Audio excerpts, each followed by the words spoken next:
magasinez des propriétés avec votre acheteur Smiley. Et puis vous trouvez la propriété idéale pour cet acheteur. Voici Richie, le vendeur. Le seul problème est que le vendeur a déjà reçu une promesse d'achat conditionnelle à la vente de la propriété de Bruno, c'est votre acheteur. Votre acheteur est tombé en amour avec la propriété. Que faire? Votre acheteur Smiley peut-il faire une promesse d'achat alors qu'il y en a déjà une qui est acceptée? Certainement. C'est à vous de jouer. Smiley va faire une promesse d'achat conditionnelle à ce que la première promesse d'achat soit annulée. Quel formulaire utiliser? Quelle clause? À votre promesse d'achat, vous ajouterez le formulaire obligatoire annexe R et la clause à choisir dans ce cas est R2.3.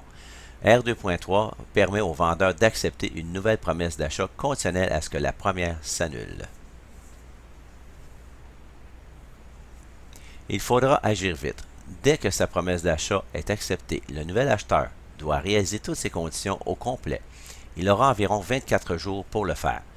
Aussitôt que cet acheteur a réalisé toutes ses conditions telles que le financement, l'inspection, la vérification des documents, il avisera le vendeur, Richie, que ces conditions sont réalisées avec le formulaire AS. Voici la AS de Smiley. Au tour de Richie d'agir. Richie, le vendeur, doit envoyer l'avis au premier acheteur pour l'informer qu'il a reçu une promesse d'achat qui n'a maintenant aucune condition. On appelle ça l'avis de 72 heures.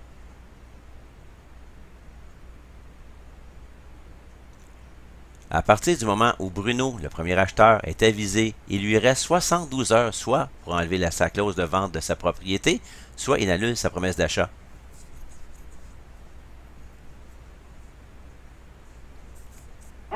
« 72 heures, ça passe vite. Qu'est-ce qui pourrait arriver? Bruno n'a pas vendu sa niche dans le délai de 72 heures. Il envoie un avis à Richie, le vendeur. Comme quoi, il annule sa promesse d'achat.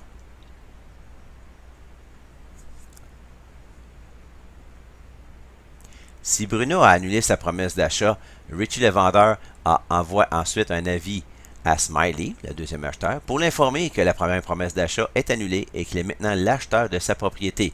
Il ne restera plus qu'à se revoir chez le notaire. Smiley va garder son beau sourire. Deuxième possibilité. Bruno, le premier acheteur, a trouvé un locataire pour sa propriété et obtient l'acceptation hypothécaire sans condition. AV 4.6, deuxième case. Troisième possibilité, Bruno, le premier acheteur, a trouvé un acheteur, ce qui est rare, pour sa propriété et obtient l'acceptation hypothécaire sans condition. AV 4.6, première case. Quatrième possibilité, Bruno n'était pas obligé de vendre sa propriété pour acheter, mais avait utilisé la clause R2.1 pour ne pas avoir deux maisons à entretenir en même temps. Il peut donc enlever sa clause R2.1. Cependant, il doit aussi enlever toutes ces clauses qui ne sont pas réalisées car il n'a plus le temps en 72 heures. Vite, vite, vite. Conclusion. Smiley, le nouvel acheteur qui s'intéresse à une propriété ayant déjà reçu une promesse d'achat conditionnelle à la vente de la propriété de l'acheteur, doit être motivé et rapide.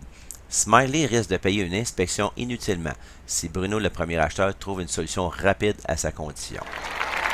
Bien, je vous remercie de votre attention. Ici Gaëtan Cyr, courtier immobilier et enseignant. À bientôt.